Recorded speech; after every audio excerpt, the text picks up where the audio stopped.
अब तक हमने अयोध्या नगरी का वर्णन, महाराज दशरथ के राज्य का वर्णन, महाराज दशरथ जी के मंत्रिमंडल का वर्णन सुना।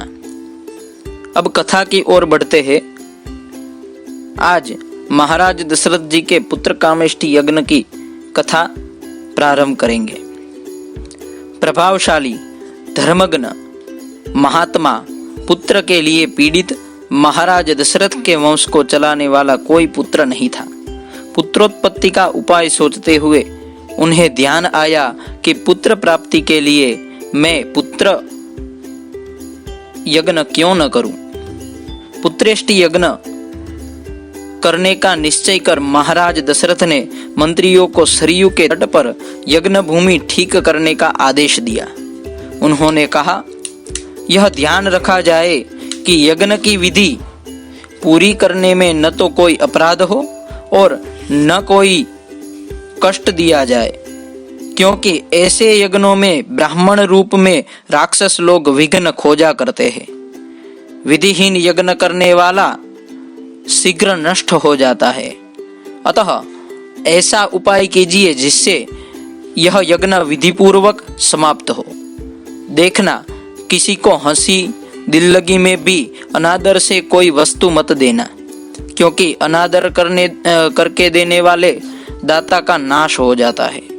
यह कहकर और वहां उपस्थित मंत्रियों को विदा कर नृपश्रेष्ठ महाबुद्धिमान महाराज दशरथ रनिवास में चले गए। घर जाकर नृपश्रेष्ठ दशरथ ने प्राण प्रिया अपनी पत्नियों से कहा, मैं पुत्रोत्पत्ति के लिए यज्ञ करूंगा, तुम भी यज्ञ की दीक्षा लो। महाराज के मुख से इस सुखदायी संवाद को सुनकर रानियों के मुख कमल ऐसे सुशोभित हो गए जैसे वसंत काल में कमल पुष्प शोभा को प्राप्त होते हैं। यज्ञ की चर्चा सुन सुमित्रा ने एकांत में महाराज दशरथ से कहा कि तेजस्वी ऋष्यशृंग आपको निश्चय ही पुत्र प्रदान करेंगे। हे पुरुष सिंह, आप सेना और वाहनों सहित स्वयं वहां जाकर उन्हें आदर पूर्वक यहाँ बुलवा लीजिए। सुमंत्र का वचन सुन महाराज दशरथ बड़े प्रसन्न हुए और रानियों और मंत्रियों सहित उस स्थान के लिए प्रस्थान किया जहां ऋष्यशृंग रहते थे। वहां पहुंचकर महाराज दशरथ ने अग्नि के समान तेजस्वी द्विजों में श्रेष्ठ ऋषि कुमार ऋष्यशृंग को रोमपाद के समीप बैठे देखा।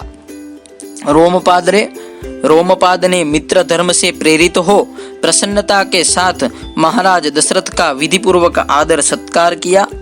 बुद्धिमान श्रृंग से रोमपाद ने दशरथ जी के साथ अपनी मैत्री होने का वृत्तांत सुनाया, जिसे सुन ऋष्यशृंग ने भी दशरथ जी की प्रशंसा की। इस प्रकार सत्कार पूर्वक 7-8 दिन वहां रहकर महाराज दशरथ रोमपाद से बोले, हे राजन, आपकी पुत्री शांता अपने पति के साथ मेरी नगरी में चले, क्योंकि एक बड़ा कार्य उपस्थित हुआ है। यह सुन रोमपाद बोले, बहुत अच्छा। फिर उन्होंने ऋष्यशृंग से कहा कि आप अपनी पत्नी सहित महाराज के साथ जाइए। ऋष्यशृंग जाने को तैयार हो गए और राजा रोमपाद की आज्ञा अनुसार अपनी पत्नी सहित दशरथ जी के साथ चल पड़े। तब महाराज दशरथ अपने मित्र रोमपाद से विदा हो प्रस्थानित हुए। मुनिवर श्रृंग के आगमन से दशरथ जी ने अपने को कृतकृत्य माना। ऋषिवर के साथ उनकी पत्नी विशालाक्षी शांता को आई हुई देख अंतःपुरवासिनी सभी रानियों ने बड़ा आनंद मनाया। रानियों और विशेषकर महाराज द्वारा सत्कृत होकर शांता अपने पति ऋष्यशृंग के साथ रनिवास में कुछ दिनों तक सुख से रही। ततः काले बहुतिथे कस्मिंश्चित् सुमनोहरे वसंते समुन प्राप्ते राज्ञो यष्टुम मनोभवत्। इस प्रकार कुछ समय व्यतीत होने पर जब वसंत ऋतु का आगमन हुआ तब महाराज की यज्ञ करने की इच्छा हुई। यज्ञ का निश्चय करके वे ऋष्यशृंग से बोले, हे सुव्रत, अब आप मेरे कुल की वृद्धि के लिए उपाय कीजिए। मेधावी एवं वेदज्ञ ऋष्यशृंग कुछ समय विचार कर स्वस्थ चित्त हो महाराज से बोले, हे राजन, मैं आपके लिए अथर्ववेद में कहे हुए मंत्रों द्वारा विधिवत पुत्रेष्टि यज्ञ करवाऊंगा। इसके विधिपूर्वक संपादन होने से आपका मनोरथ अवश्य पूर्ण होगा। तदंतर तेजस्वी ऋषि ने पुत्र प्राप्ति के लिए पुत्रेष्टि यज्ञ प्रारंभ किया और विधिवत मंत्र पढ़कर आहुति देना आरंभ किया।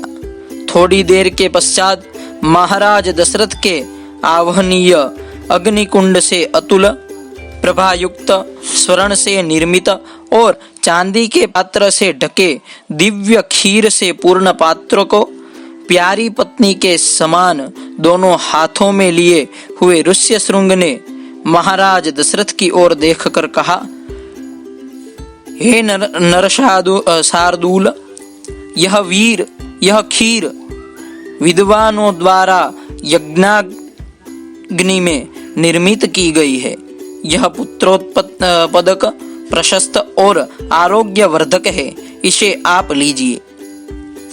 इसे आप अपनी अनुरूप पत्नियों को खिलाइए। इसके प्रभाव से आपको पुत्रों की प्राप्ति होगी, जिसके लिए आपने यह यज्ञ किया है।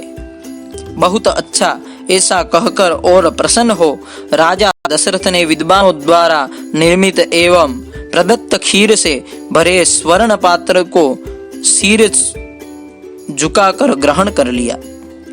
तदंतर महाराज दशरथ रनिवास में जाकर कौशल्या जी से बोले, लो, यह खीर है, इसमें तुम्हें पुत्र की प्राप्ति होगी। ऐसा कहकर दशरथ जी ने आधी खीर कौशल्या को दी और आधी की आधी अर्थात चौथा भाग सुमित्रा को दिया।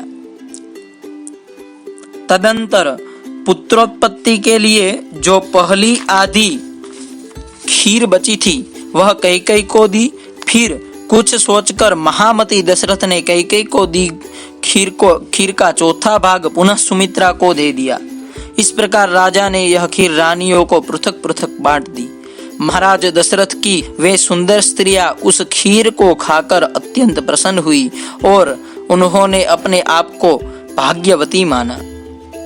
तदंतर तीनों उत्तमांगनाओं ने महाराज द्वारा पृथक पृथक प्रदत्त खीर को खाकर अग्नि और सूर्य के समान तेज वाले गर्भ को धारण किया।